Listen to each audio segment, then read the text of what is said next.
Hello friends, welcome and welcome back to my YouTube channel sarashortsoff. இன்னைக்கு நம்ம சேனல்ல என்ன வீடியோ பார்க்க போறோம்னு பாத்தீங்கன்னா எப்பவுமே நம்ம சேனல்ல வந்து வண்டி பத்தின தகவல் தான் தெரிஞ்சிட்டு இருப்போம். இன்னைக்கு அதுல இருந்து ரொம்பவே மாறுபட்டு இன்னைக்கு பல் மற்றும் அத சார்ந்த தகவல்களை பத்தி இன்னைக்கு நம்ம தெரிஞ்சுக்க போறோம். அதுக்காக நம்ம இங்க எங்க இருக்கோம்னு பாத்தீங்கன்னா ரெட் ஹில்ஸ்ல இருக்க ஐஸ்மைல் டென்டல் கிளினிக்ல தான் இருக்கோம். இன்னைக்கு இந்த தகவல்களை நம்ம கூட ஷேர் பண்றதுக்கு டாக்டர் ஷண்முக சுந்தரம் நம்ம கூட இருக்காங்க. இப்போ வாங்க அவங்க கிட்ட நம்ம பேசி என்னென்ன இருக்குன்றத பத்தி தெரிஞ்சுக்கலாம்.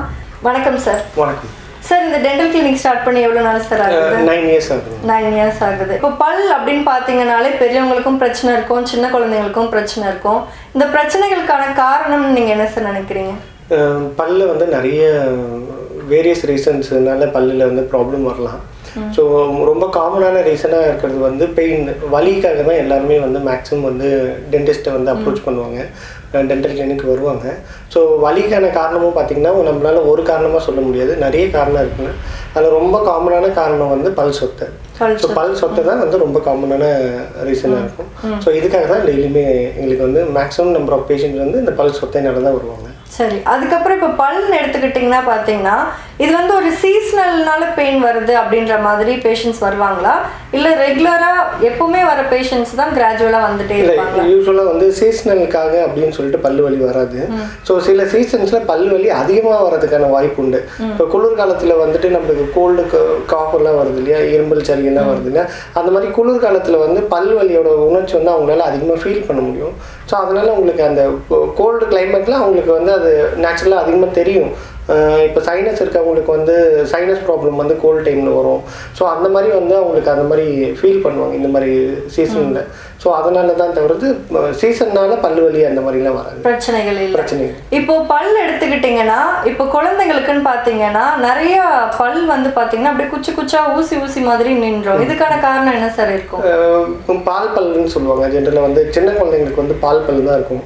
ஸோ சின்ன குழந்தைங்களுக்கு இந்த பால் பல்லு வந்து சின்னதாக இருக்கிறதுக்கு காரணம் என்னென்னா, பர்மனன்ட் பல்லு வரும்போது பர்மனன்ட் பல்லோட சைஸ் வந்து பெருசாக இருக்கும் பால் பல்லை விட. ஸோ அந்த சைஸ் பெருசாக வரணும் அப்படின்னா அதுக்கான இடைவெளி வந்து கொஞ்சம் அதிகமாக இருக்கும்.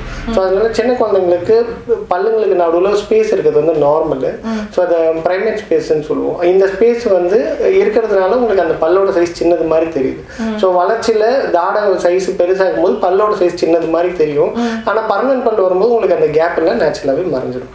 இப்போ இந்த சிறுவர்களுக்குன்னு வர வேற பல் சம்பந்தப்பட்ட பிரச்சனைகள் என்னென்னலாம் சார் இருக்கு? இல்லை, சின்ன பசங்களுக்கு வர ப்ராப்ளம்ஸ் அப்படின்னு பார்த்தீங்கன்னா மெயினாக வந்து அவங்களுக்கு வந்து நிறைய இப்போ வந்து சாக்லேட்ஸு, ஐஸ்கிரீம்ஸ் எல்லாம் சாப்பிட்றதுனால நிறைய சொத்தை வரும். அதுதான் ரொம்ப காமனு சின்ன பசங்களுக்கு.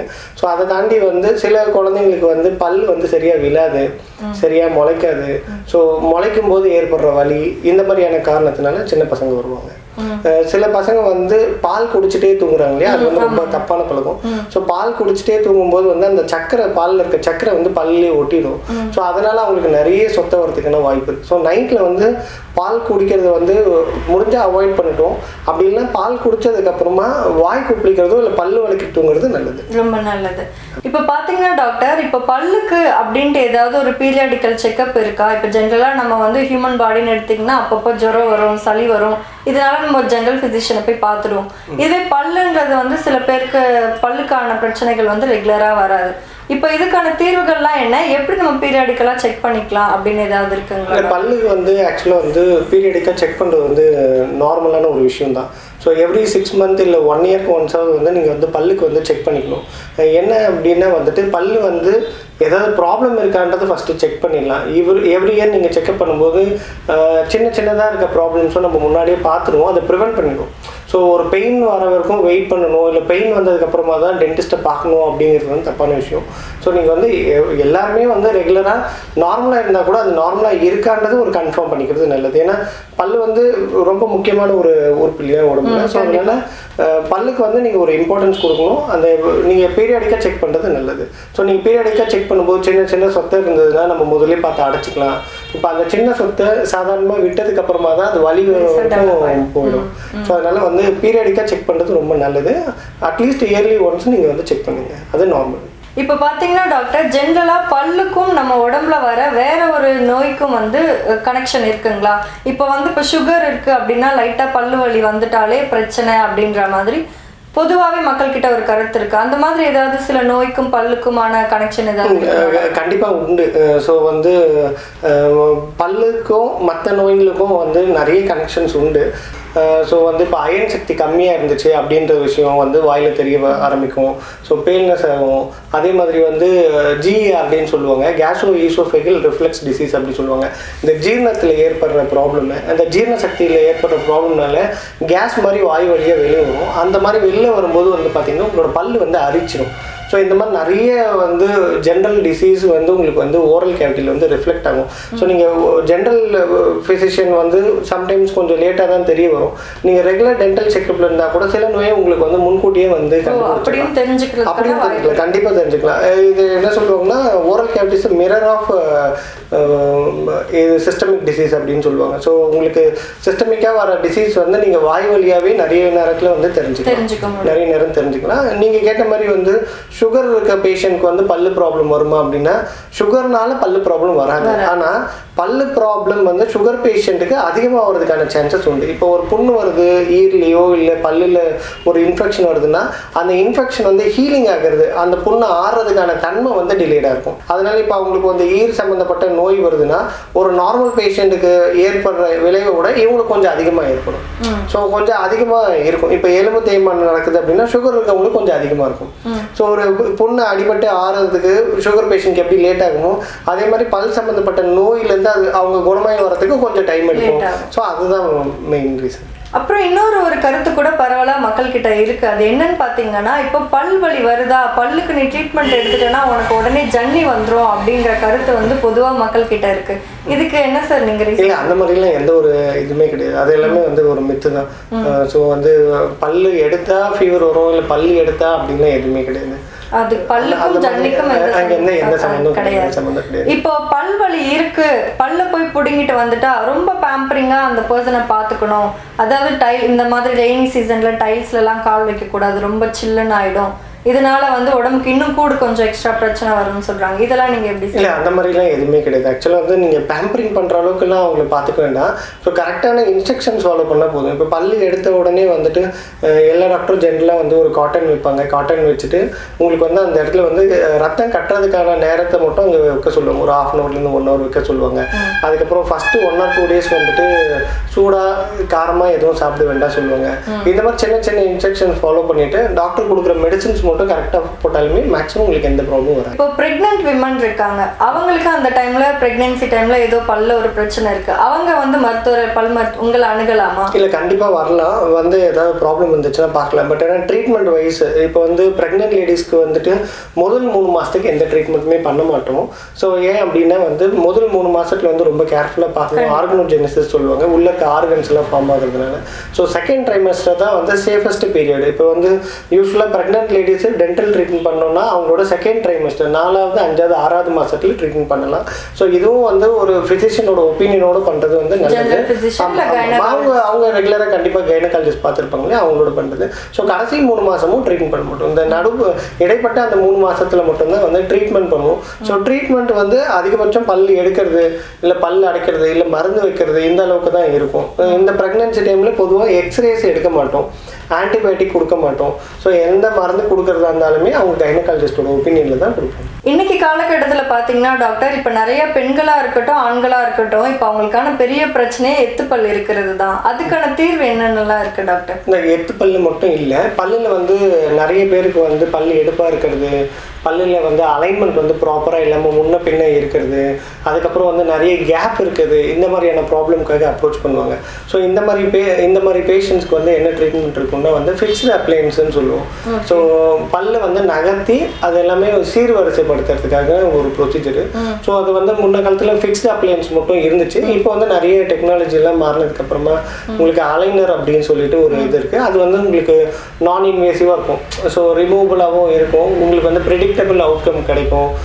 பட் கொஞ்சம் எக்ஸ்பென்சிவாக இருக்கும். பட் அந்த மாதிரியான ட்ரீட்மெண்ட் முன்ன காலத்தில் பார்த்தீங்கன்னா கம்பியெல்லாம் போட்டு ஸ்கூலுக்கு போகும்போதெல்லாம் வெளியே தெரியுற மாதிரி இருக்கும். இப்போ அந்த மாதிரி இல்லாமல் இன்வெசிபிளாக போடலாம். அது நம்ம நேயர்களுக்கு காட்ட முடியும். இது வந்து இன்வெசிபிள் பிரேசஸ். ஸோ இது அலைனர் அப்படி சொல்லுவோம். ஸோ இந்த அலைனர் வந்து இப்போ வந்து நம்ம இந்த ஃபிக்ஸ்ட் பிரேசஸை ரீப்ளேஸ் பண்ணுவோம். ஸோ இப்போ கம்பி போட்டிருக்கும் போது அதில் என்ன ப்ராப்ளம்ஸ்னால் வந்து சாப்பிட்றது கொஞ்சம் சிரமப்படுவாங்க. ஸோ ஃபிக்ஸடாக இருக்கிறதுனால அவங்களுக்கு கொஞ்சம் உறுத்தலாக இருக்கும். சில நேரத்தில் வெளியில் போகிறதுக்கு கொஞ்சம் தயங்குவாங்க, பேசுறதுக்கு தயங்குவாங்க. அந்த டியூரேஷன் வரைக்கும் கொஞ்சம் அவங்களுக்கு வந்துட்டு கொஞ்சம் கஷ்டமாக தான் இருக்கும். ஸோ இப்போ இந்த மாதிரி அலைனஸ் வந்ததுக்கு அப்புறமா வந்துட்டு ரொம்ப ஃப்ளெக்சிபிளாக ஈஸியாக இருக்கும். இப்போ வந்து பார்த்தீங்கன்னா டாக்டர், எந்தெந்த வயசுல இருந்து நீங்கள் அந்த கிளிப் போடுறதா இருக்கட்டும், இந்த இன்விசிபிள் ஃப்ளக்ஸ் போடுறதா இருக்கட்டும், எவ்வளோ வயசுல இருந்து அதை நீங்க பொதுவாக வந்து ஒரு 12-13 வயசுக்கு அப்புறம், ஏன்னா பால் பல்லெல்லாம் கொட்டினதுக்கு அப்புறம் பர்மனன்ட் பல் வந்ததுக்கு அப்புறமா தான் இந்த மாதிரி ட்ரீட்மெண்ட் வந்து நம்ம பண்ணுவோம். சில நேரங்களில் சில பேருக்கு வந்து இந்த பால் பல் இருக்கும்போதே ட்ரீட்மெண்ட் இனிஷியேட் பண்ணுவோம். அது சில காரணத்தினால சில பேஷண்ட்ஸ்க்கு பண்ணுவோம்.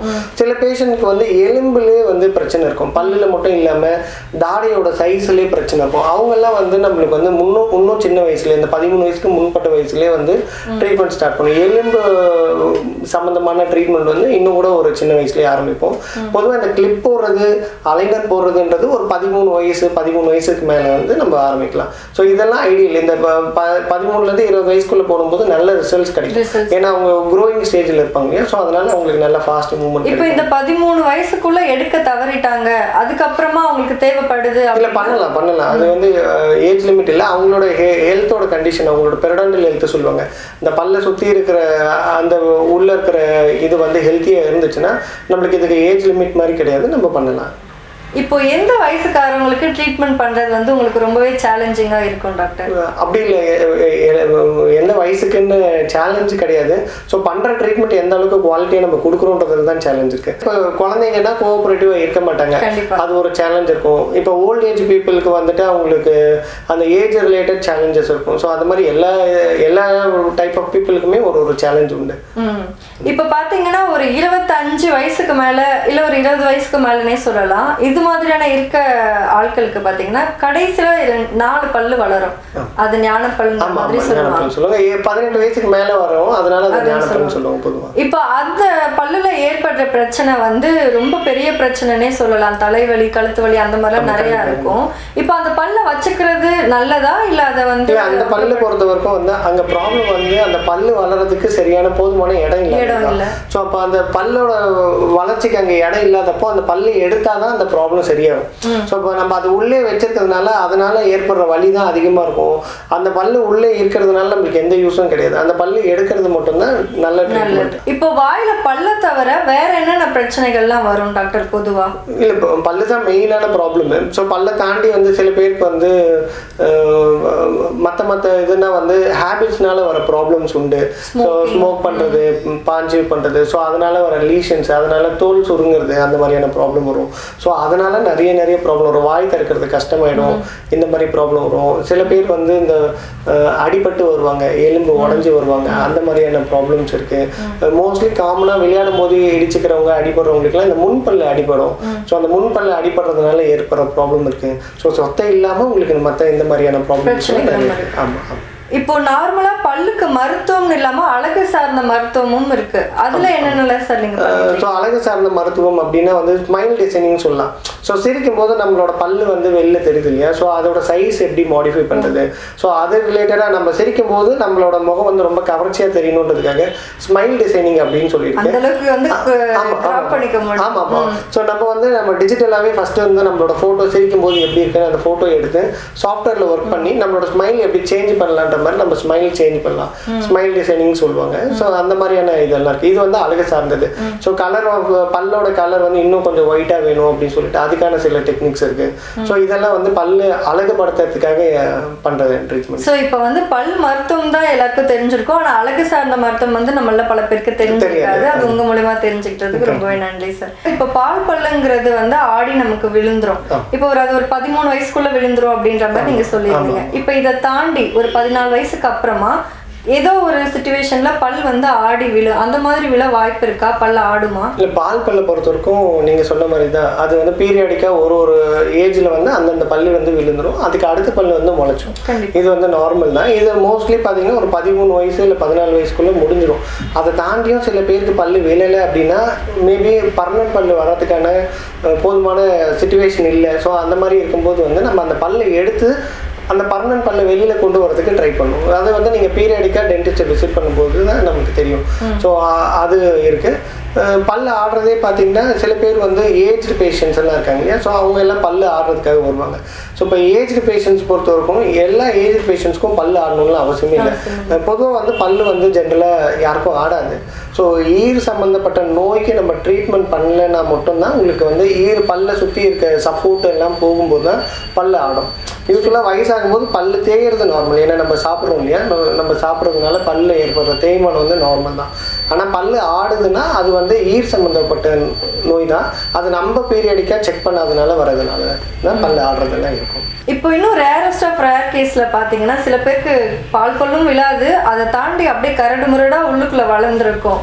அதுதான் நான் உங்களுக்கு முன்னாடி சொல்லியிருந்த மாதிரி தான். ஸோ இந்த மாதிரி அலைன்மெண்ட் ப்ராப்ளம் இருந்துச்சுன்னா, முன்ன பின்ன இருந்துச்சுன்னா, இது வந்து நீங்கள் அந்த 13 வயசுக்கு அப்புறமா நீங்கள் வரும்போது ஸோ அந்த பால் பல்லை எடுத்துகிட்டு அந்த பர்மனன்ட் பல்லெல்லாம் வருஷப்படுத்துறதுக்கான ட்ரீட்மெண்ட் அந்த ஃபிக்ஸ்டு ஆர்த்தோ ட்ரீட்மெண்ட்டில் பண்ணலாம், இல்லை இந்த மாதிரி அலைனரில் பண்ணலாம். ரொம்பவே நன்றி டாக்டர். ரொம்பவே தெளிவாக தகவல்களை எங்களோட பகிர்ந்துக்கிட்டதுக்கு ரொம்ப தேங்க்ஸ்.